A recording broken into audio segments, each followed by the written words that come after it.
Kapolda Metro Jaya, Irjen Karyoto, memimpin langsung apel kesiapan pasukan dalam rangka pengamanan Hari Buruh Internasional atau May Day tahun 2025 di lapangan Monas, Jakarta Pusat, Selasa 29 April 2025. Dalam sambutannya, ia menekankan kepada para personil bahwa May Day merupakan momentum penting bagi para pekerja untuk menyuarakan aspirasi dan memperjuangkan hak-haknya.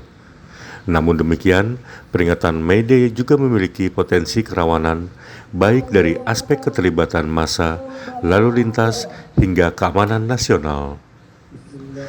Pada pengamanan kali ini, ada sebanyak 13.252 personil gabungan, terdiri atas 9.591 personil Polri, 3.385 personil TNI, dan 276 personil dari unsur pemerintah daerah. Berdasarkan hasil deteksi dini, kegiatan May Day tahun ini terbagi menjadi dua bentuk kegiatan utama, yaitu pesta rakyat dan hiburan di kawasan Monas yang diperkirakan melibatkan hingga 200.000 peserta.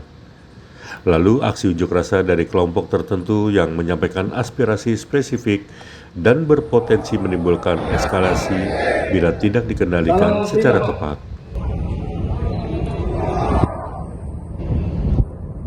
Yang saya hormati Pangdam Jaya Jakarta beserta jajaran, Gubernur DKI Jakarta atau yang mewakili beserta jajaran, Wakapolda Metro Jaya, pejabat utama Polda Metro Jaya, para Kapolres jajaran Polda Metro Jaya, serta seluruh peserta apel yang saya cintai dan saya banggakan.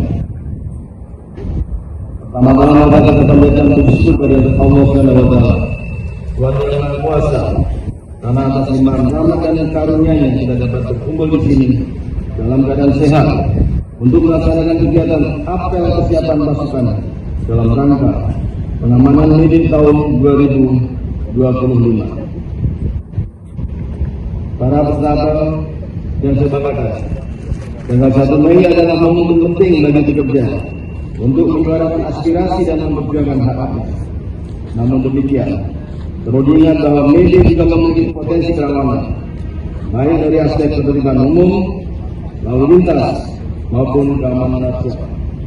Sehingga memerlukan kesiapan pengamanan yang optimal dalam kegiatan pengamanan ini, kita melibatkan 13.252 personil gabungan yang terdiri dari 9.591 personil Polri, 3.385 personil TNI, dan 276 personil pemerintah daerah. Para peserta yang saya cintai, Jakarta adalah barometer nasional. Setiap peristiwa yang terjadi di Jakarta akan menjadi perhatian publik nasional, bahkan internasional, dan berpotensi memicu efek domino di daerah lain. Maka dari itu kita tidak boleh lengah sekecil apapun. Gangguan keamanan di Jakarta dapat berdampak luas, baik secara sosial, politik, maupun ekonomi. Berdasarkan hasil penilaian dan deteksi dini, kegiatan May Day di Jakarta tahun ini terbagi menjadi dua bentuk kegiatan utama. Yang pertama, May Day Desa di kawasan Monas melibatkan sekitar 200.000 orang dalam kegiatan berbentuk pesta rakyat dan hiburan. Aksi unjuk rasa oleh kelompok-kelompok tertentu dengan aspirasi spesifik yang memiliki potensi eskalasi jika tidak dikendalikan dengan baik. Para peserta sekalian, dalam pengamanan tahun ini kita menghadapi tantangan yang kompleks. Pergerakan massa tidak hanya terpusat di Jakarta, tapi juga melibatkan wilayah penyangga seperti Banten dan Jawa Barat. Oleh karena itu, koordinasi lintas wilayah, soliditas antar instansi, serta kesiapan individu menjadi kunci keberhasilan pengamanan. Beberapa hal yang perlu saya tekankan pada seluruh personel yang bertugas. Yang pertama, laksanakan tugas pengamanan dengan penuh rasa tanggung jawab, profesional dan humanis. Berikan pelayanan terbaik kepada masyarakat. Jaga citra dan hindari tindakan-tindakan yang dapat memicu ketegangan. Antisipasi setiap potensi kerawanan setiap ini. Optimalkan fungsi intelijen. Lakukan deteksi dini dan segera lakukan setiap perkembangan situasi untuk diambil langkah cepat dan tepat.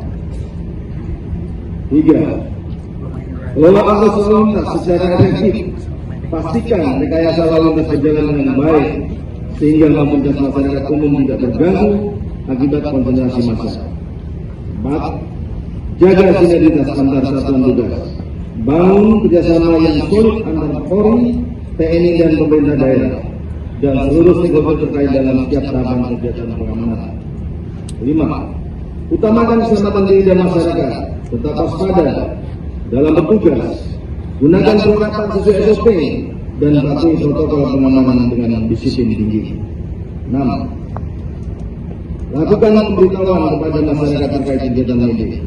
Pemberitahuan tersebut bertujuan agar masyarakat dapat menyesuaikan aktivitasnya dan tidak merasa terganggu dan dirugikan atau terhambat akibat adanya media. Para sahabat yang saya cintai, pengamanan media ini bukan hanya rutinitas tahunan, tetapi menjadi cerminan profesionalisme kita di mata masyarakat. Saya menekankan kepada seluruh personel untuk bersikap profesional, utamakan pelayanan kepada masyarakat, hormati hak asasi, tetapi tetap tegas dan tidak ragu dalam menghadapi setiap pelanggaran hukum.